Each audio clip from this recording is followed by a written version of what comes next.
Okay, we're recording to the clouds of glory. Let's go back again to Kitavo, where it talks about the first fruit offering, which is different from the ma'aser. The ma'aser is your tithe. These are these certain tenths that have to be separated out, basically for Levitical support and a few other reasons. But the bikurim, or the first fruits, is something different. And remember, I read you from Rashi. He said, a man goes down into his field and sees a fig that has begun to ripen. He wraps a reed grass around the first fruit as a sign and says, this is hereby consecrated as bikurim. So he's using the fig, excuse me, as the actual example, which is important to us because Yeshua tells a parable about a fig tree that we know is very important for us to understand. And the more that we understand about the feasts and the seasons of the feast, the Moedim, season, feast, their equivalent expressions, the more we know about the feasts, the more we'll understand about his prophecy about end times. But sometimes understanding prophecy is just as simple as knowing what they knew in the first century.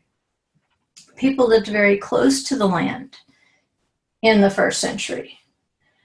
And when Yeshua starts talking about the fig tree, or even when he curses a fig tree, I think they're going to understand much easier what he's saying because they're not reading a bias into the parable or reading a bias into the curse. So I want to look at that too. I want to add that to what we already know about the first fruit of the fig. And it's said that this first fruit and the reed grass that's tied around it, it has to be something visible if it's a sign. And he says it's a sign. And it signifies, see in English you can actually hear it, signifies, it signifies something prophetic. For instance, like the sign of Jonah is 3 days and 3 nights in the belly of the fish, and then there's resurrection. If that takes us to resurrection, and 3 days and 3 nights, we look at the third day of creation. Fish and birds were created on the 5th day of creation. Let me get my menorah so I can show you.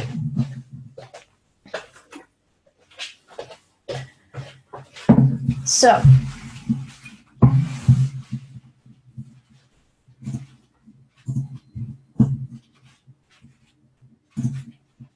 like here on this menorah,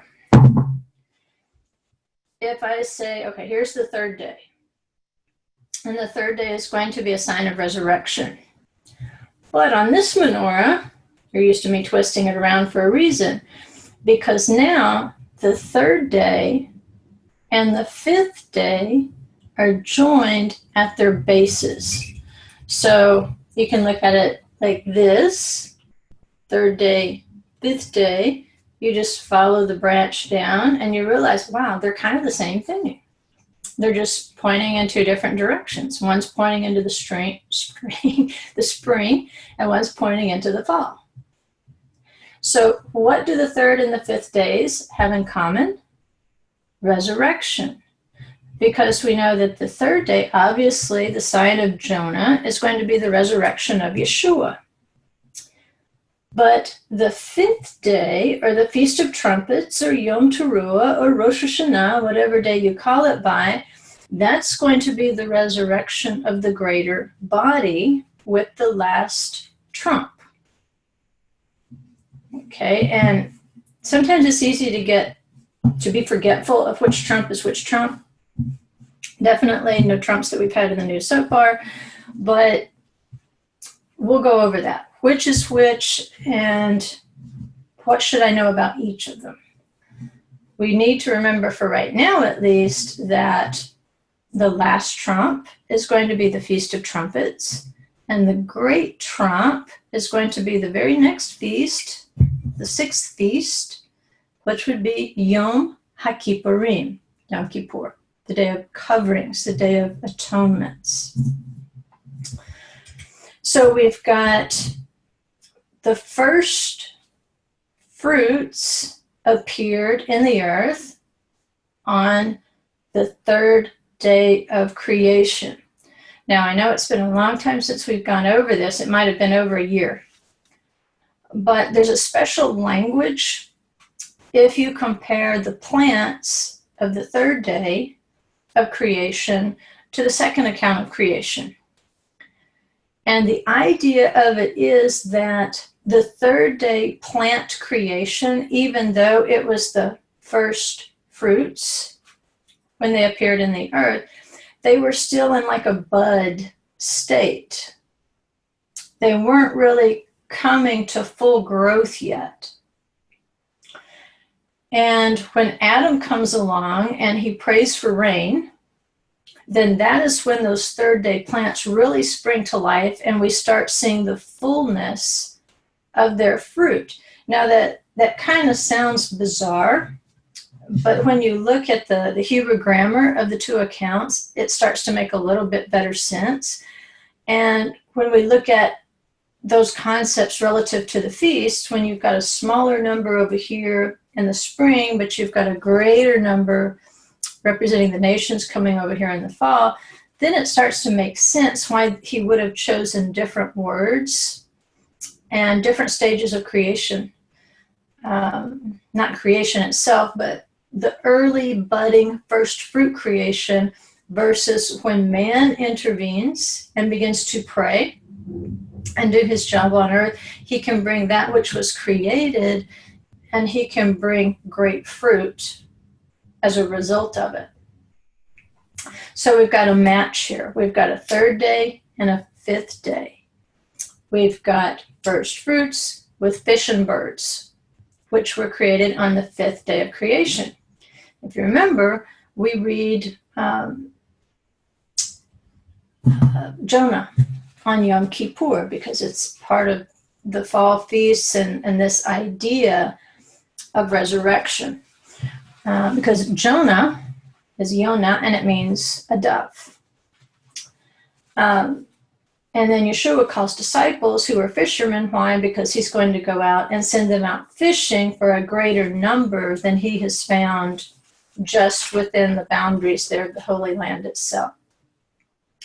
So we've got 2 feast days that we can apply this to. We have the third day, which is the Bikurim of the barley. And then we have the Feast of Trumpets, right? It's called a day of blowing. So resurrection can be signified or signified. I like using that till you really get the idea of what a sign is, that it has to be a visible representation of a spiritual thing, a spiritual wonder. So resurrection is signified by both the third day and the fifth day. And again, you can look at the menorah and that makes it easier. Yeshua resurrects on the third day, but the righteous nation will resurrect with him on the fifth day. And you even saw it says, you know, the righteous people from old times who were seen walking around the streets of the holy city. That kind of tells you that in terms of realms, we're not exactly sure what happened at the resurrection in Jerusalem, because it looks like there was more than just a physical earthquake. It looked like there was a realm quake in which they could actually see those that Yeshua had set free from Sheol. Even though they were in Abraham's bosom and they were in a good place, they still weren't in that place in the lower garden. So we want to resurrect on the fifth day, the Feast of Trumpets, and that is called the first resurrection. And we say, well, why is that the first resurrection if Yeshua was the first resurrection? He was the first fruit resurrection of the first resurrection. And in terms of figs, which is why I think Yeshua chose this analogy for the parable, in Israel, there can be two crops of figs. Typically, the first crop that the tree yields will be the better fruits. And those that bear later in the year, and I can attest to this even with my little fig trees, those that bloom out in the beginning, those are the big, ripe, wonderful, sweet, nicely formed figs. When it pushes out its second crop, they're typically smaller and tougher, more bitter. And you see that there's a couple of places in the prophets. One of them's in Jeremiah, where he's shown two baskets of figs. One is like the first crop, which is good to eat. It's nice, it's ripe, it's juicy. But then that second basket is fruit that's bad to eat. So it's the first that is the better, typically. And this first resurrection is accompanied, and by the way, that first crop of figs, how did we know that that crop was, number one, coming, and that it was going to be the best? Because the farmer went out at the very beginning of the year in the spring, when he first started seeing leaves on the tree, and he tied the reed grass around the fruit and said, this is consecrated. And because he consecrates this, then everything else that tree bears is going to be holy. So we've got a first resurrection, and it's accompanied by the last trumpet or the last shofar. And once that trumpet blows, there will be 10 days that will pass until Yom Kippur. And whatever decrees have been made from Rosh Hashanah, or the Feast of Trumpets, until the closing of gates at Yom Kippur, at the conclusion of Yom Kippur, those decrees will be sealed up. And so in terms of resurrection, that's the resurrection you want to attend. That's the one where you want to be able to hear the trumpet. You want to gather to that one, not the second resurrection, because that's not a good one. But now we've actually got some understanding, and I want to see if I can screen share for just a second. I don't know if I can. But when we look back at Rashi's comment about the fig tree, again, sometimes it helps to know what the first century context of a comment might be, and sometimes it's just plain old common sense. And I don't know how many of you have ever grown a fig tree or have ever watched a fig tree. But if you have the more than a passing acquaintance with fig trees, you know a little bit about how a fig tree grows. In fact, that takes us to the curse of the fig tree. Yeshua goes out in the early spring before Passover, and he sees a fig tree. And he goes to the fig tree as though he wants to take its fruit. He's showing the disciples something. And he sees that there's no fruit on the tree, and he curses the tree. And then the comment is made, but it wasn't the season for fruit. Why did he curse the fig tree when it wasn't the season for fruit? That seems a little excessive. But if you know anything about a fig tree, you know that when the earliest leaves start unfolding, the first fruit buds along with those earliest leaves, not later. It's not as though Yeshua walked by the fig tree, he saw it full of leaves and not one fruit on it. And it was something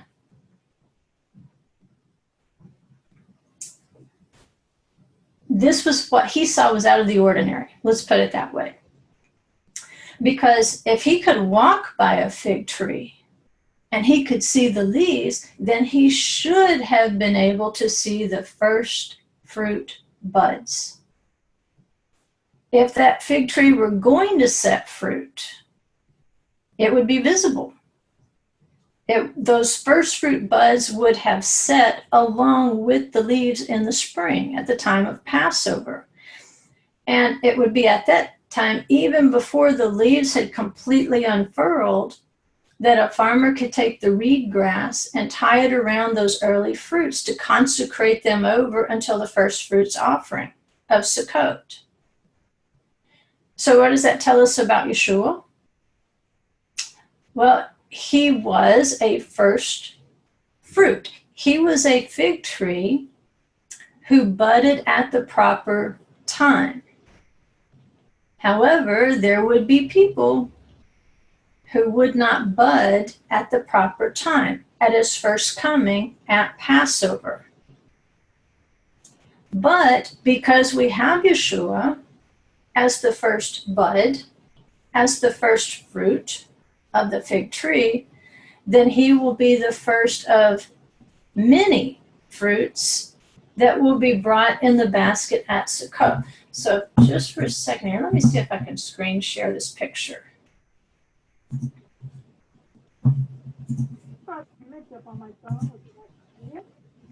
Can you see that? Okay. Look how small and tiny. All the leaves aren't even out on this tree yet. But look how big the fruit is already compared to the baby leaves. So if Yeshua is walking out at the time of Passover, even before Passover, and he sees a sight like this, but no fruit budding, then it makes sense why he curses it, because the tree does not intend to set its fruit.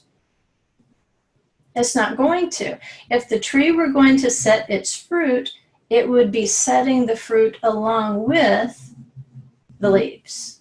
So I just wanted you to see that picture to help you envision, if you've never had any,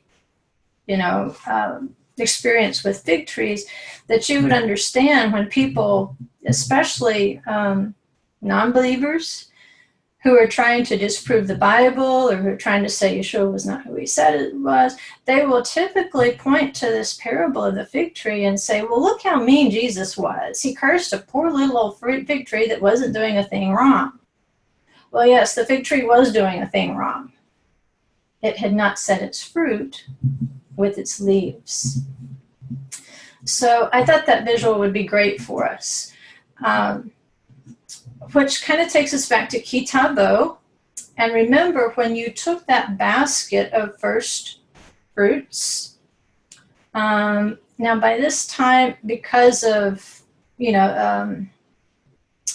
the fig will ripen at various stages in the summer, depending on the soil and the elevation and all sorts of things. So it may be, in order to make it last until Sukkot, that you've actually strung them together into like dried fruit. You could also make fig cakes. They seem to do that a lot in the Bible. I think it was at Sukkot that David passed out fig cakes, or somebody did. So you might have to preserve them in order to tide them over until Sukkot. But when you set that basket down with your fruit in it, you acknowledge two events. That Lavan tried to destroy you, that your father was an Aramaean, or actually in the Jewish interpretation, the Jewish and the Christian interpretations of the Hebrew in that verse are a little bit different.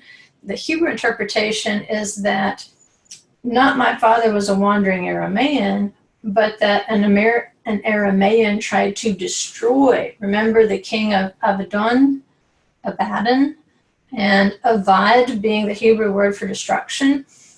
They take it as Laban intended to destroy Jacob. And you can go back, our newsletter archives are caught up on the webpage at thecreationgospel.com. If you want to go refresh your memory on the king of Abaddon, you can do that. So it mentions the descent with Laban and how he tried to destroy Jacob. And then it describes the descent into Egypt, in which Israel suffered affliction, and again, their intent to destroy, Avad, by killing the males and assimilating the females. And they have similar patterns. Both Lavan and Egypt welcomed Israel at first. Then we see great blessing, great increase of livestock. Then gradually, Egypt and Laban start imposing very hard work. With Laban, the changing the wages 10 times. Then virtual slavery for Jacob because of the tie there with his wives.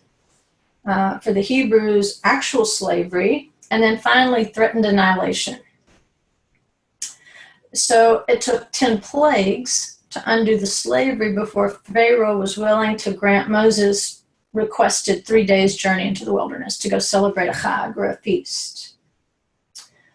For Lavan, we know that Jacob crossed the Euphrates, he crossed the Parat River 3 days before Lavan was notified. And then it took apparently 7 days for Lavan to run him down. He finally caught up with him, I believe, in Gilead.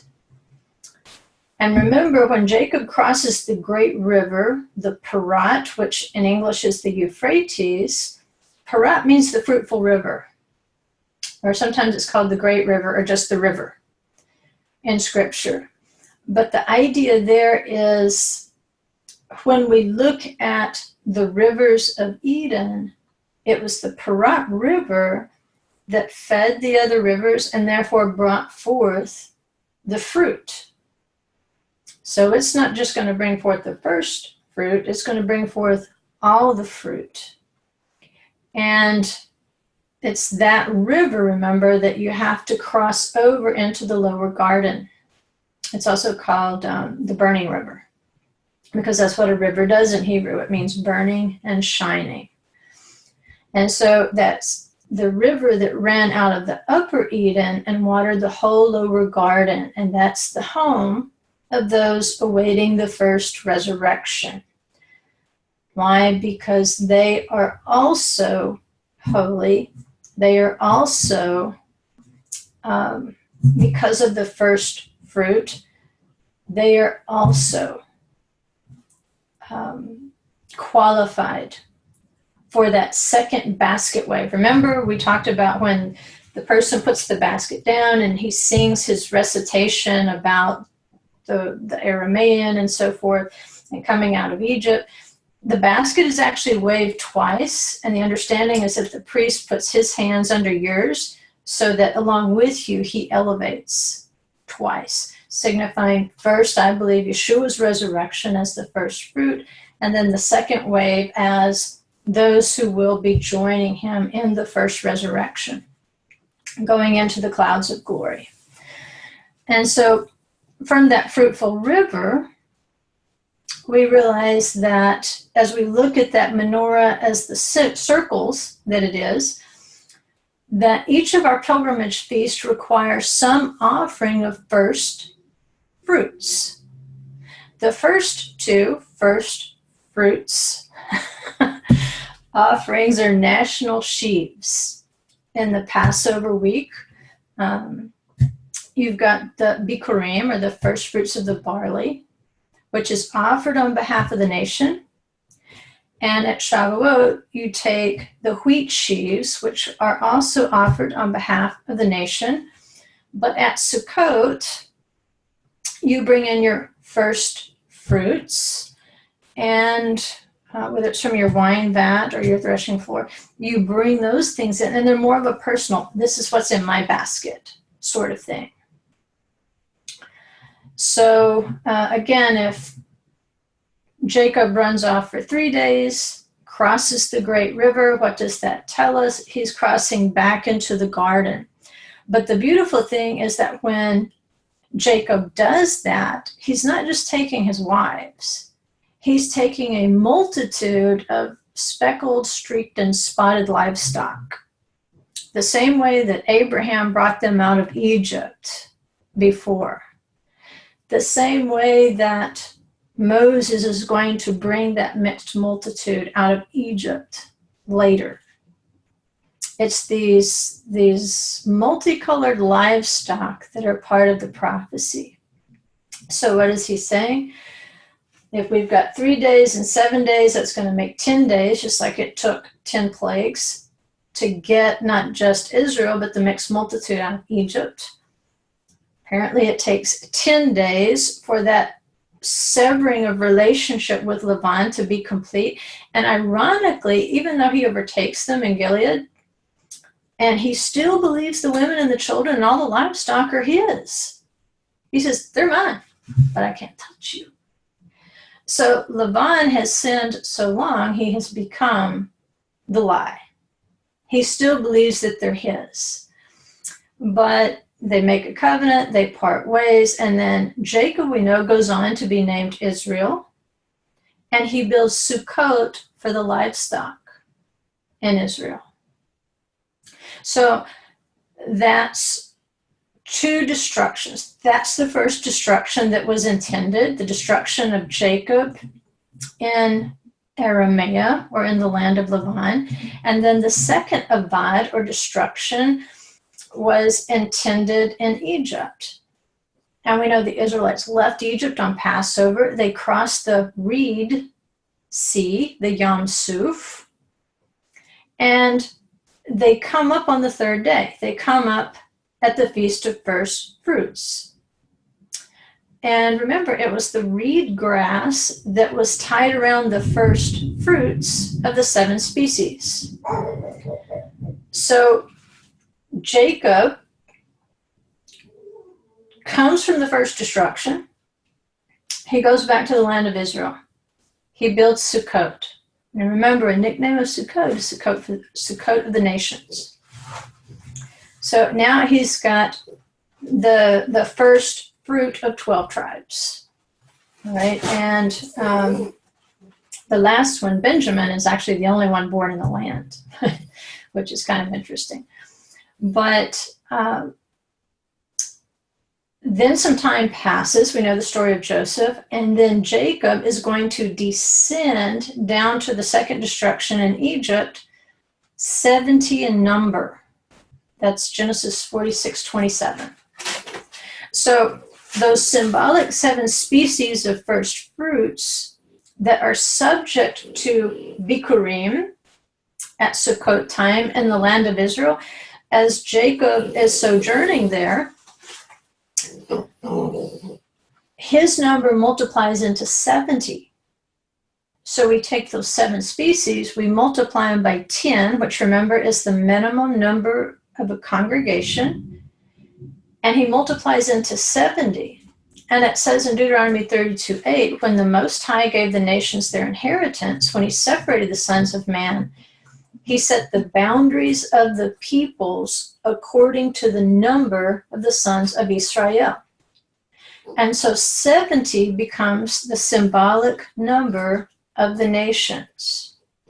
And you can see that even when they came out of the second destruction, there's hundreds of thousands of Israelites who leave Egypt and a mixed multitude, but they camp at Elim, where they find 12 springs of water representing the 12 tribes, and there's 70 palm trees representing the righteous among the nations. And later Sukkot celebrations, 70 bulls would be offered on behalf of the 70 symbolic nations.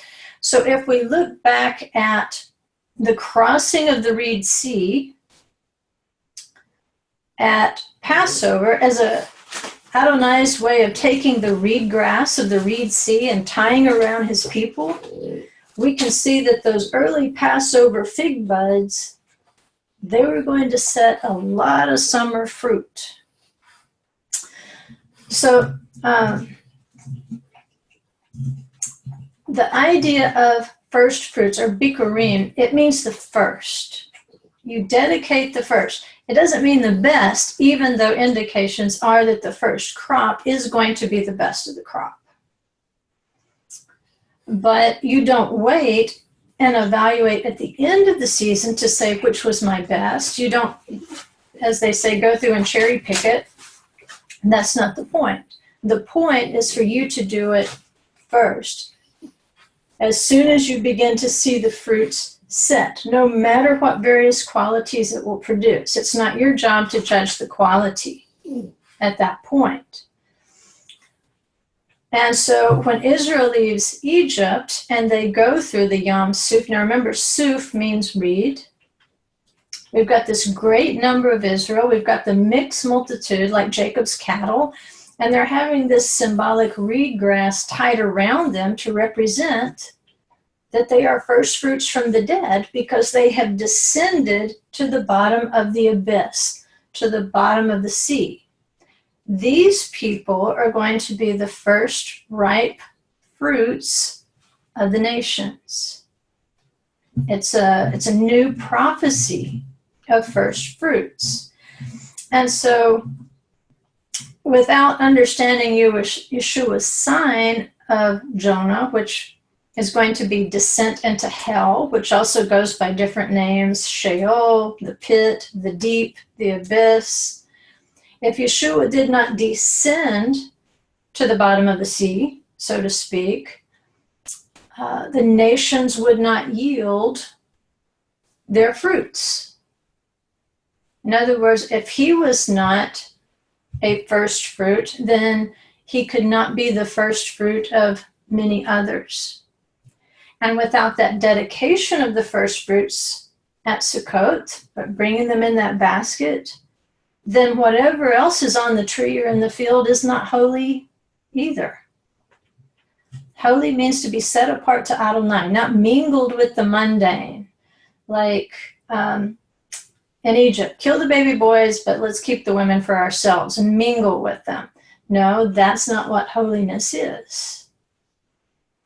You have to be a basket of good figs to be invited in to the nation of Israel. Jeremiah's second basket of rotten figs, those were the ones destined for destruction. And Paul helps us understand this a little bit. In Romans 11:16, in fact, if you want to turn there and look at it, if you're looking at a typical translation, there's a little bit of a problem with it, and they know there's a little bit of a problem because if they're honest, they put it in italics. And the verse reads, if the first piece of dough is holy, the lump is also. And if the root is holy, the branches are too.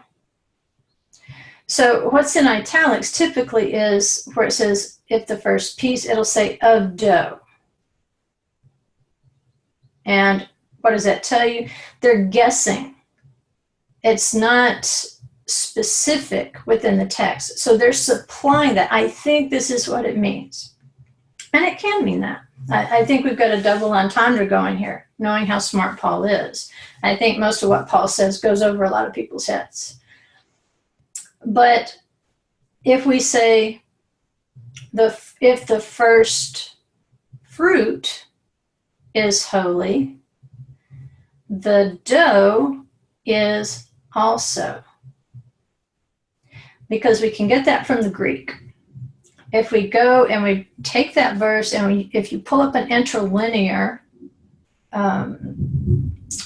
passage of Romans 11:16, you will see that where they're inserting of dough with first piece, it doesn't really say that. It's a parquet and it's a compound word. And so it has a preposition and then it has a noun. And in the Strong's, it'll tell you what that compound word means. It means a beginning of sacrifice, and then it says specifically the Jewish first fruit. So if you attach the preposition to it, it means taken from the beginning. So what is Paul saying? Because it does follow with lump, which we know is a lump of dough. What lump is he talking about? Well, there again, the translator assumes that this is the first piece of dough that's given to the Levite. which is called taking challah.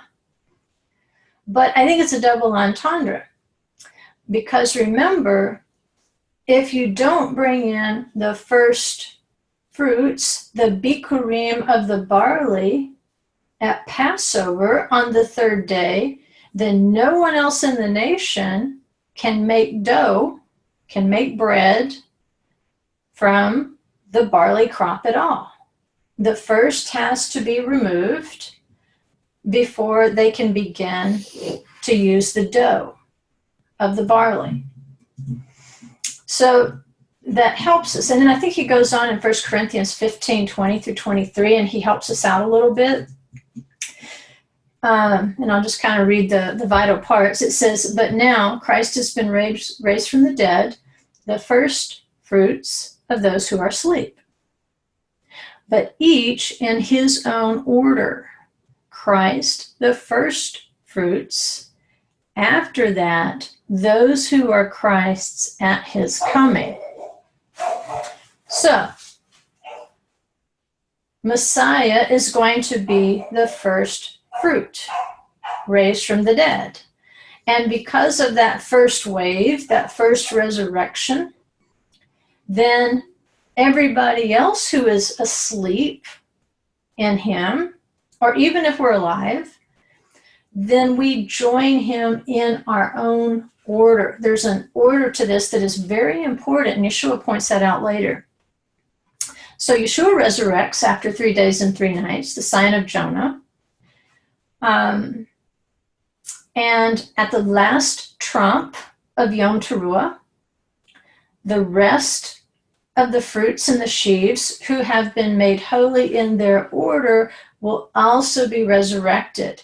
In fact, even the Mishnah, the code of Jewish law, recognizes that the nations will pass under the shepherd's rod every Rosh Hashanah, just like Israel does. They're no different from Israel.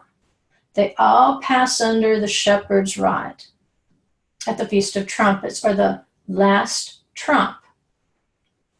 And now it makes sense to us, because this is a resurrection day for the righteous. Now it makes sense why the Egyptians hated shepherds so much. They had their own book of the dead, but the Israelites had a book of life.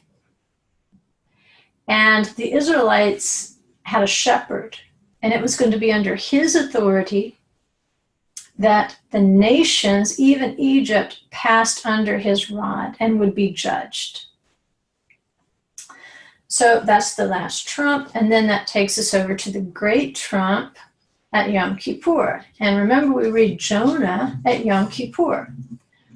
Jonah is Yonah, which means a dove. It's a symbol of the Holy Spirit. And remember, she's the creature who carried that olive leaf in her beak. And remember, it talks about leave the splendor of the olive tree for the stranger, the alien, the orphan, and the widow. In other words, again, alluding to the nations. Let there be peace everywhere, basically, at Sukkot. Let all 7 species come in, and even those who are out here on the fringes, who don't have much in their baskets, let them have those gleanings. And it calls it the splendor of the tree. And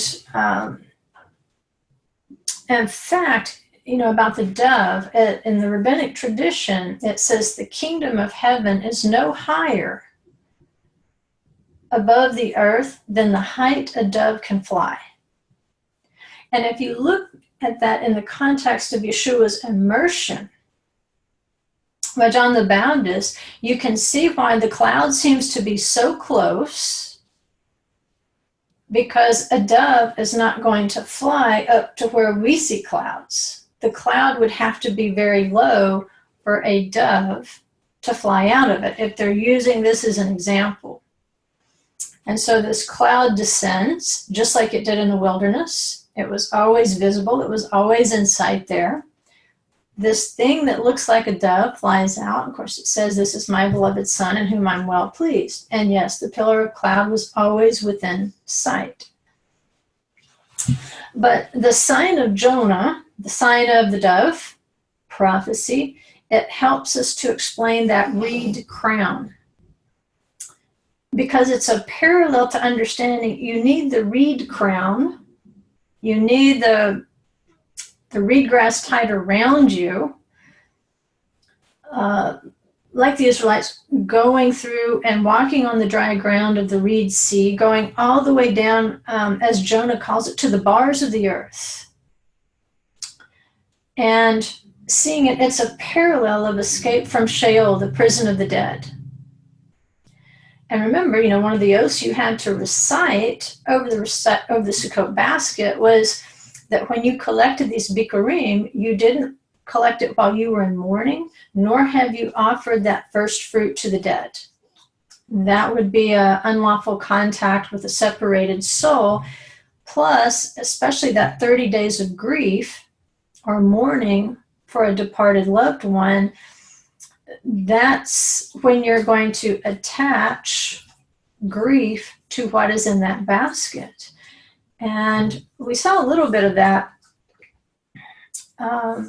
in the return from Babylon, when people, they realized how far they had departed, and the temptation there was to grieve. Even at Rosh Hashanah, he said, no, you've got to go eat of the fat and drink the sweet. This has to be a joyful time because of the joy that is in the resurrection. But we need to know, thank you, beyond a shadow of a doubt, that there will be joy. Not just for us, but to be knit back together with that loved one at the last trumpet. And that's assuming that that departed loved one is righteous. They may have a slightly different route. So we read the book of Jonah in the synagogues at Yom Kippur, the day of the great trumpet. So the last trumpet and the great trumpet, they have a similar theme. A little bit different, but they're connected. So let's go to Jonah 2.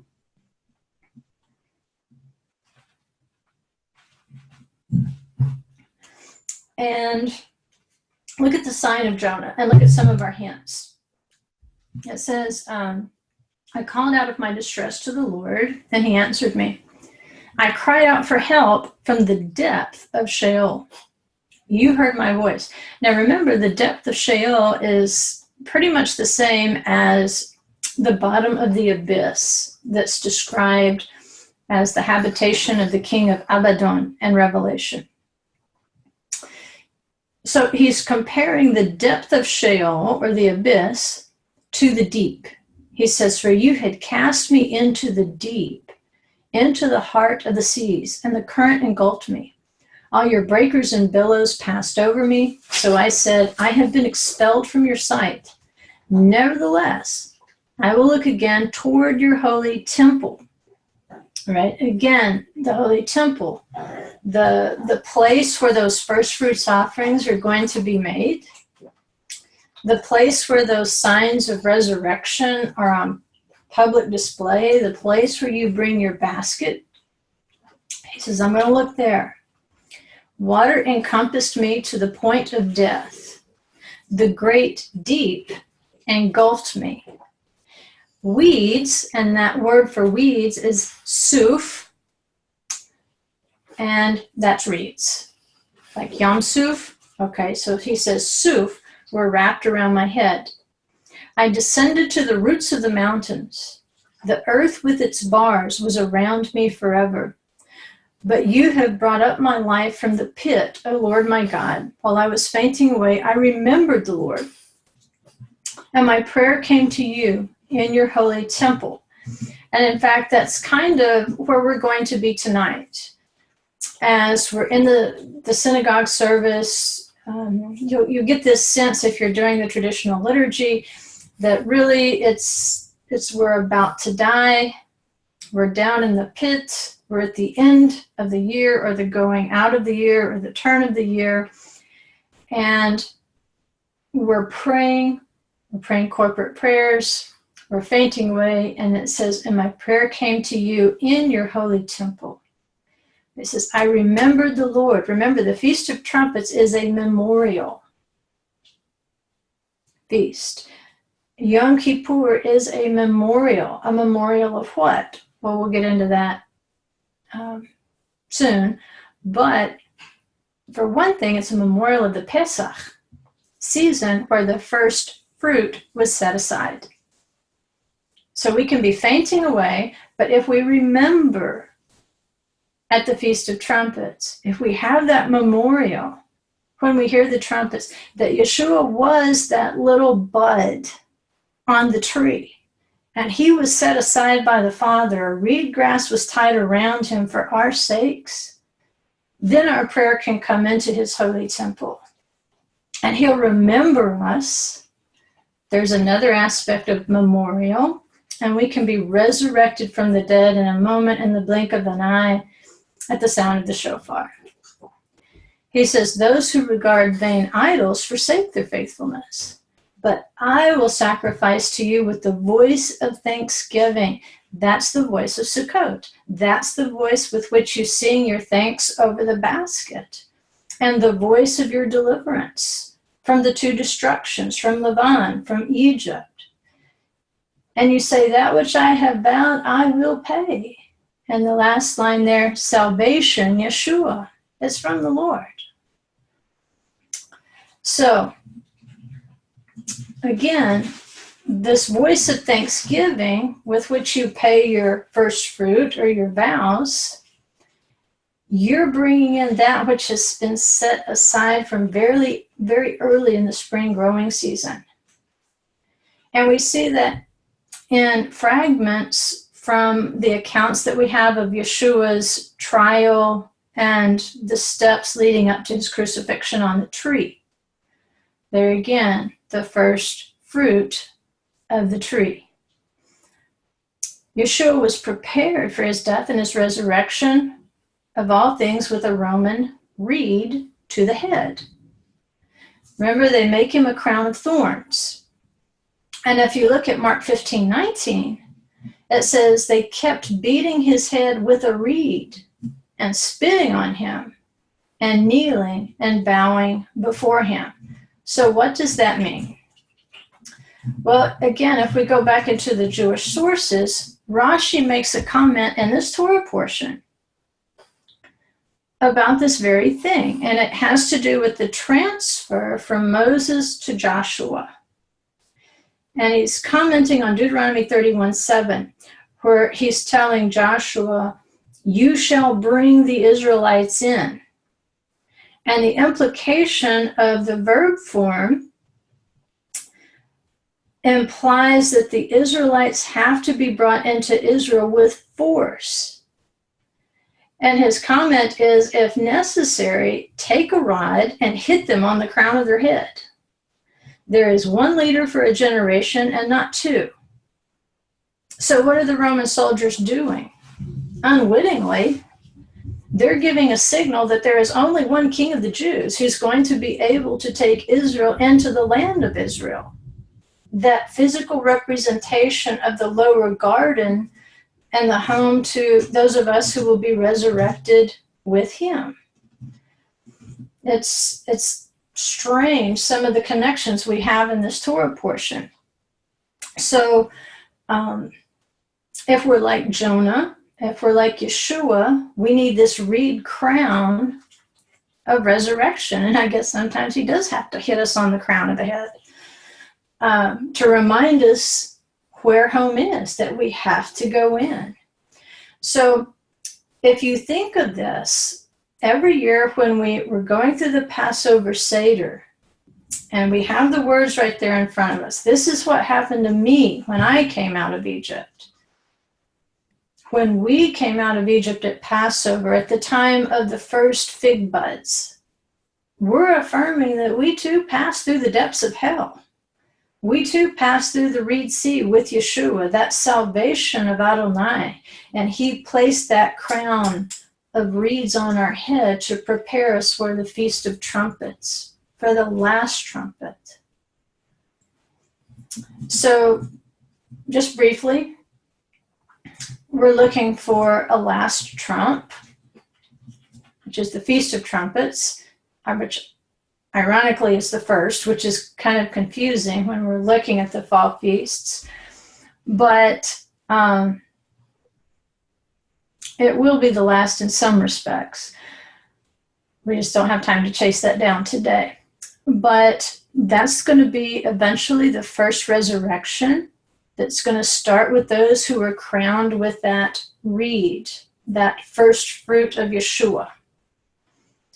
And it's at that time that decrees are issued, judgments begin, and that goes on for 10 days. A gathering begins at that time, and that gathering continues until the great trump at Yom Kippur 10 days later.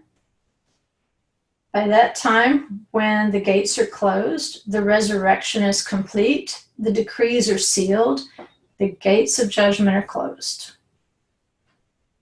At that time, what we would call the grapes of wrath start occurring outside the gates.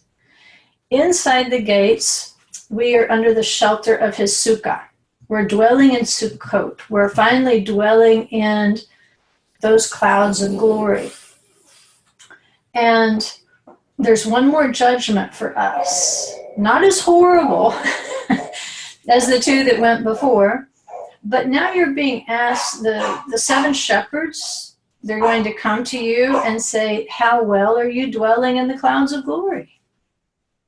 How well are you dwelling with your brothers and sisters here in the clouds, in the sukkah, in the great sukkah? And you're going to be hidden for a little while. But there again, when you look at the 7 shepherds coming into your sukkah and dining with you, again, you can see why the Egyptians hated shepherds so much, because again, they are that measure of judgment and calculation. So you're going to be hidden for a little while in the sukkah, and then you're going to emerge from the sukkah, even though it's still kind of Sukkot. On the 8th day, you don't need the covering. And there's some things going on there from the Torah portion where he talks about at the end of every 7 years, that would be Deuteronomy 31:10 through 14 roughly. At the end of every 7 years, at the time of the year of remission of debts, at the Feast of Booths or Sukkot. So sometimes we say it's the 7th year that he's talking about, that the little scroll of the Mishneh Torah is going to be read, but it's actually in the 8th year, because he says at the end of every 7 years. But we can understand from some insights of Jewish law what he's talking about. You're going to have volunteer growth in that 7 years. But because it grew in the 7th year, if it's still standing in the 8th year, it still falls under the rule of the Shemitah, the year of release. Just like the produce of the 7th year, even if it carries over into the 8th year, if it grew in that 7th year, it's still available to the public, whether you're a landholder or not. It's subject, it's still under the laws of Shemitah, and you can partake of that. So it goes back to our pattern of 7 to 8. There's a merging there of the concepts. That's going to happen so that the king, again, can read the scroll. And so where we thought maybe it was finishing up a cycle of 7, the answer is yes, but he's also beginning a cycle of 7 in the 8th year. So in Vayelech, in this week's Torah portion, Rashi kind of makes a note that when Moses gathers the people for this final teaching, there's an anomaly in the text. It just says that they're gathered. It's hakhilu, like a kehila, a congregation or an assembly. So it's called hakhilu, but it's not kara. When you want to assemble with trumpets or trumpet blasts, the verb that's used is kara, or to call with the trumpet. But in this final teaching by Moses, it says that word wasn't used. The people were simply gathered to hear the song of Moses, to hear this final teaching. And Rashi explains that God did not give Joshua authority over the trumpets. The trumpets were hidden away. Kind of a cryptic statement. Joshua didn't have authority over the trumpets. Wasn't he being handed everything Moses had? But for some reason, some prophetic reason, Rashi is saying, he wasn't given authority over the trumpets at that time. And they were hidden away, which makes us think about Yom Teruah, Rosh Hashanah, the hidden day, the day and the hour that no man knows.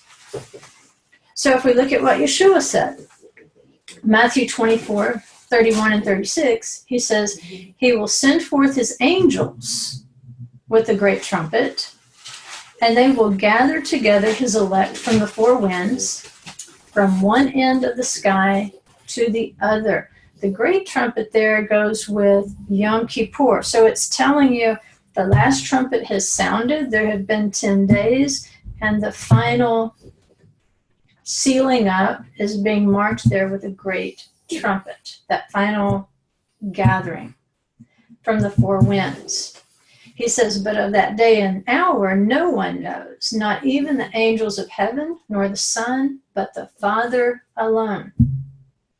So Yeshua is saying, I don't know. The Father is the only one that knows that right now. Just like to Joshua, the trumpets were hidden. And then in Acts 1, 6 and 7, it says, so when they had come together, they were asking him, saying, Lord, is it at this time you are restoring the kingdom to Israel? He said to them, it's not for you to know the times or epochs which the Father has fixed by his own authority. There again, Rashi says, Joshua was not given authority over the trumpets at that time. They were hidden away. And so the disciples who were sure that they're about to enter into the land in a wonderful, renewed way, that the kingdom of Israel, the land of Israel, is about to be restored, Yeshua is telling them, yes, you're going to be like Joshua. You're going to be part of a restoration. But you're looking to go straight in right now and see some dramatic transformation. But it's going to take a long time. The Father has fixed that by his own authority. He says, basically, I don't have that authority right now. There's going to be a space of time. Will he come back like Joshua as a warrior? Yes, he will. But for right now, it's fixed under the Father's authority. And Yeshua even tells in Revelation, the Father's going to give me authority, and then I'm going to give you authority. But you can't try to do that authority too soon. There's still things that are fixed by the Father. So for now, while the heavenly trumpets are silent, on earth we're sounding the trumpets and the shofars to prophesy, awaiting that final return so that we can hear that song of Moses in Revelation one more time. And then there's one last textual hint in the Torah portion. I believe it's a messianic prophecy. Moses says, after my death, you will surely act corruptly. He says that to Israel. But we know in Joshua 24:31 that Israel worshiped Adonai, it says, all the days of Joshua. So what was Moses talking about? Did he mean immediately after my death? Well, Rashi says this verse teaches of that special relationship between a teacher like Moses and a student like Joshua, the passing of authority to a diligent student. And he says, all the while that Joshua was alive, it seemed to Moses as if he himself was alive. Why? Because Joshua was executing the commandments just as he had been instructed. And when your student or when your child keeps the commandments just the way you taught them, then it's like you're still alive too, even if you've passed over. So he says to Moses, the phrase after my death meant after Joshua's death. Because Moses, if you read very carefully in Deuteronomy 31:23, it was Adonai himself, and the rabbis say it was the Shekhinah, who instructed Joshua what to do. So we can see that Yeshua's leadership is typified by Joshua, who, at least to Moses, embodies Moses himself. Joshua's victories are Moses' victories. And when Joshua finally dies and the people do act corruptly, then Moses died. So what do we have to do? We have to look at Yeshua the same way and say, like Joshua, Yehoshua, Yeshua embodied the Father himself to Israel on earth. And of course, you can go down lots of rabbit trails. If you see that Joshua being an extension of Moses himself, and Yeshua being an extension of the Father, the embodiment of the Father himself to Israel on earth. And he says, if you've seen me, you've seen the Father. Maybe referring, at least in part, to something they would understand, which would be this Torah portion, at least the Jewish way of looking at this Torah portion. So, that's